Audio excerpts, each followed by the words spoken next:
पाश्चात्य विचारकों की श्रृंखला में आज हम सेंट थॉमस एक्विनास के बारे में पढ़ेंगे। गुड मॉर्निंग स्टूडेंट्स, कैसे हैं आप? आशा है आप सभी अच्छे होंगे। सेंट थॉमस एक्विनास को मध्य युग का सबसे महान राजनीतिक विचारक माना जाता है और उसे स्कॉलस्टिक तथा समन्वयवादी भी माना जाता है। स्कॉलस्टिक का मतलब होता है पढ़ा लिखा आदमी, विद्वान। डनिंग ने उसे सभी विद्वान दार्शनिकों में अत्यधिक विद्वान माना है। एक्विनास के बारे में ये कहा जाता है कि उन्होंने न केवल अरस्तु और ऑगस्टाइन के बल्कि और भी जितने उस समय के विधिवेत्ता हुए हैं, धर्मशास्त्री हुए हैं, टीकाकार हुए हैं, उन सबके विचारों में समन्वय स्थापित किया है। इसलिए एम.बी. फोस्टर ने उनको विश्व का सबसे प्रसिद्ध तथा क्रमबद्ध विचारक बताया है। क्रमबद्ध का अर्थ सिस्टमैटिक विचारक कहा है। वास्तव में सेंट थॉमस एक्विनास ने मध्य युग के समग्र राजनीतिक चिंतन का प्रतिनिधित्व किया है। फॉस्टर के अनुसार वह समूचे मध्यकालीन विचारों का प्रतिनिधित्व करते हैं। ऐसा प्रतिनिधित्व किसी दूसरे व्यक्ति द्वारा नहीं किया गया है।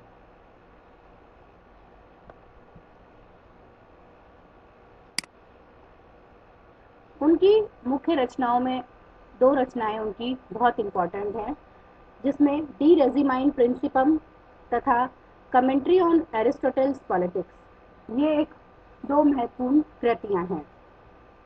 इन रचनाओं में राज्य और चर्च के संबंधों के साथ साथ अन्य समस्याओं पर भी चर्चा की गई है। ये रचनाएं राज्य और चर्च के संबंधों का सार मानी जाती हैं। सुम्मा थियोलॉजिका भी एक्विनास का एक महान ग्रंथ है, जिसमें उन्होंने प्लेटो तथा अरस्तु के दर्शन शास्त्र का रोमन कानून और ईसाई धर्म दर्शन के साथ समन्वय स्थापित किया है।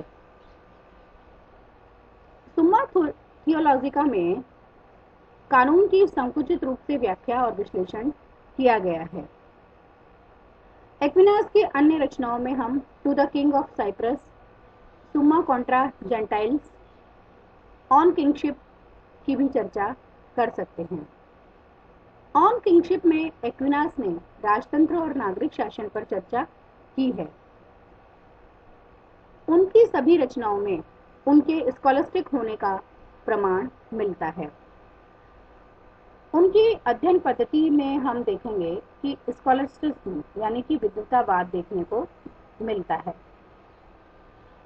एक्विनास का जो युग था वो बौद्धिक और धार्मिक दृष्टि से एक असाधारण युग था, जिसमें जीवन दर्शन की नैतिक, सामाजिक, राजनीतिक, आर्थिक और अन्य समस्याओं पर सुंदर समावेश था। और उनके विद्वतावाद के हम यहाँ दो लक्षण बता सकते हैं, युक्ति और विश्वास।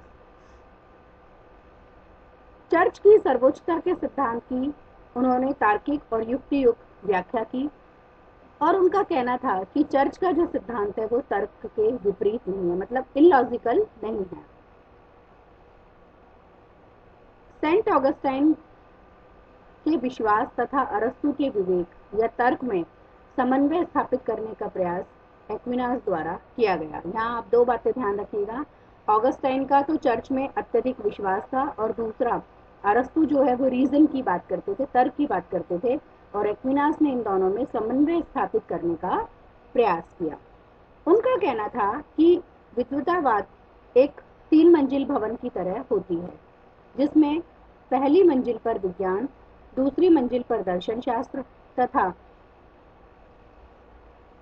इन दोनों में जो समन्वय स्थापित होता है वह तीसरी मंजिल कहलाता है। उनका मानना था कि कहीं भी दर्शन शास्त्र और तर्क में या विज्ञान में इनमें समन्वय स्थापित किया जा सकता है।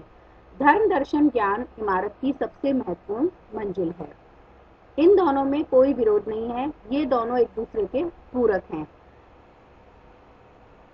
दोनों का जो मिश्रण है वो ही इमारत को मजबूत बनाता है।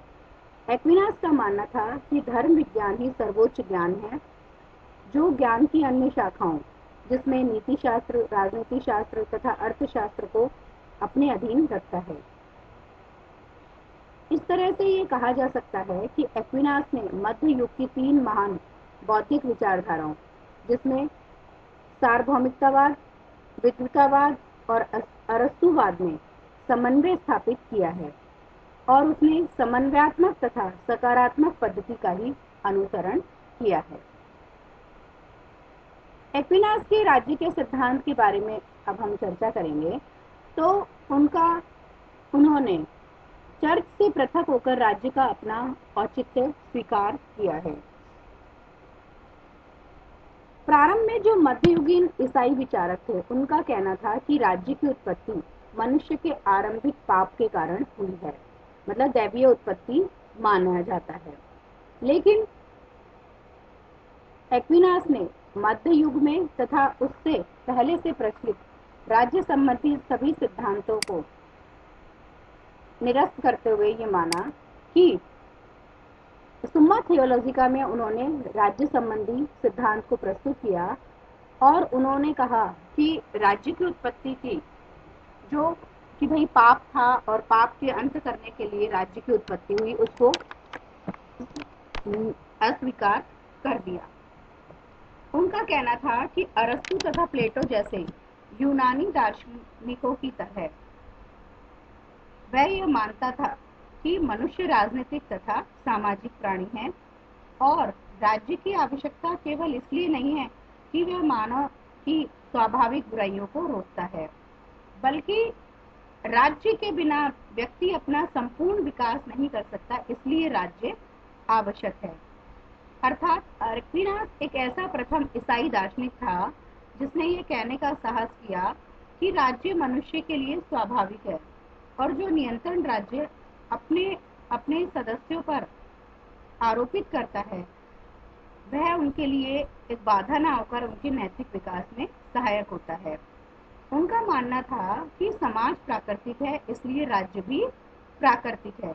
एक्विनास ने राज्य की उत्पत्ति के बारे में एक विशिष्ट मध्ययुगीन धारणा अपनाकर राज्य की उत्पत्ति के ऑगस्टाइन के सिद्धांत को अरस्तु के तर्क के अनुसार संशोधित करने का प्रयास किया। उनका कहना था कि राज्य एक कृत्रिम, पापमयी, परंपरागत संस्था न होकर के एक प्राकृतिक संस्था है। इस संबंध में उन्होंने कुछ अपने तर्क भी बताए हैं। मतलब क्या हुआ कि वो ये मानते थे, जिस तरह से प्लेटो अरस्तु ने सद्गुणी जीवन के लिए राज्य के अस्तित्व को स्वीकार किया, ऐसा ही एक्विनास ने किया। और वो ये मानते थे कि ऑगस्टाइन जो कहता था कि राज्य जो है वो पापमयी जो प्रकृति है उसको समाप्त करने के लिए अस्तित्व में आया है, बल्कि ऐसा नहीं है, क्योंकि ये माना जाता है कि व्यक्ति राज्य में रहकर ही अपना संपूर्ण विकास कर सकता है, इसलिए राज्य की आवश्यकता है। क्लियर है बिल्कुल। तो उन्होंने राज्य के प्राकृतिक संस्था होने के रूप में कुछ तर्क हमें बताए हैं, जैसे कि मनुष्य स्वभाव से ही एक सामाजिक प्राणी है। एक्विनास ने अरस्तु के इस तर्क को समर्थन देते हुए बताया कि कोई भी समाज एक हेड के बिना व्यवस्थित समाज नहीं हो सकता है, क्योंकि हेड जो होता है वो मनुष्य के लिए उसको गवर्न करने के लिए आवश्यक होता है। दूसरी बात थी कि राज्य एक प्राकृतिक संस्था है जो कि व्यक्ति को सद्गुणी, श्रेष्ठ, विद्वान बनाने के लिए आवश्यक होता है। राज्य में रहकर ही व्यक्ति को विकास के अवसर मिलते हैं। तीसरी बात आती है कि व्यक्ति अपनी आवश्यकताओं की पूर्ति के लिए दूसरों पर आश्रित होता है। अच्छा जीवन जीने के लिए स्वाभाविक आदान प्रदान होता है, इसलिए समाज और राज्य मानव प्रकृति की पूर्ति पर आधारित होते हैं और वो मनुष्य के किसी भी पापमयी जीवन पर आधारित नहीं होते हैं। जैसे कि हम सभी जानते हैं कि जो मनुष्य की बेसिक जो नीड्स हैं उनको पूरा राज्य के द्वारा ही किया जा सकता है।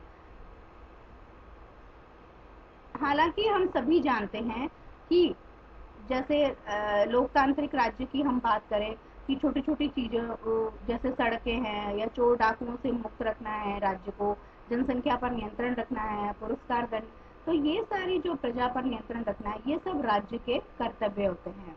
और राज्य जो होता है वो ही एक्विनास के अनुसार मोक्ष प्राप्ति में सहायक होता है।